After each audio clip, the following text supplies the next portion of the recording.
You might have noticed some red-green or blue-yellow color fringes, especially towards the outer edges of your images and in areas of higher contrast. Now, this is typically a result from what's known as lateral chromatic aberration, and it's a relatively easy type of problem for Camera Raw to fix. So let's select the window image and then use Command-R or Control-R in order to view it in Camera Raw. You might see some little red highlight here over the specular highlights. That's because you have your clipping warnings on. So if they are on and you see that, you can just click in the icon in the upper right of the histogram panel in order to toggle that off.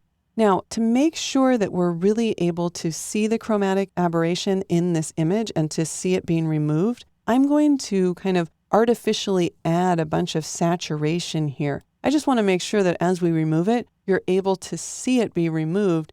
Now, let's zoom in to 100%.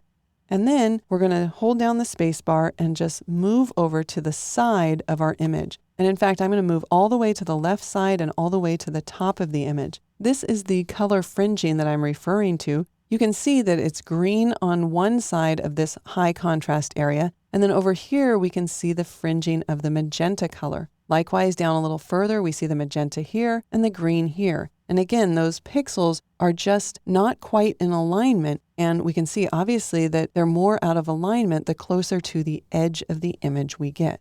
So in order to correct this, we just need to scoot over to the lens correction panel. We'll make sure that we've enabled the lens profile correction to get rid of any distortion in the image, and then click the color tab and choose to remove the chromatic aberration. We can see now that those misaligned pixels have now been corrected and we don't see that color fringing anymore.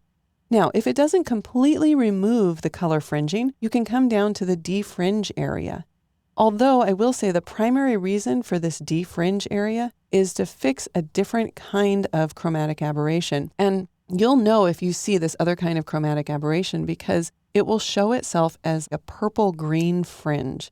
And these fringes result from something totally different that's an axial chromatic aberration, and they're kind of beyond the scope of the fundamentals. Just know that if you see this purple to green shift in your images, especially around areas of high contrast, and not necessarily just on the edge of your images, this other kind of chromatic aberration can also occur in the center of your images. But you would use these sliders here in order to remove it.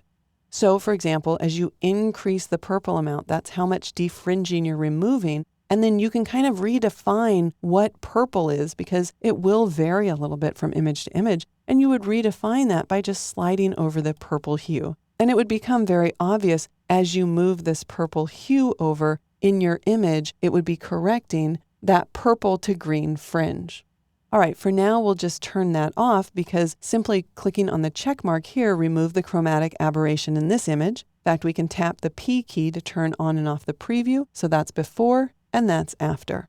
Go ahead and click done. We can see that it's been updated here in Bridge. And there you have it, a fast and easy method to remove color artifacts along the edges of your images with manual overrides for those who want or need more control.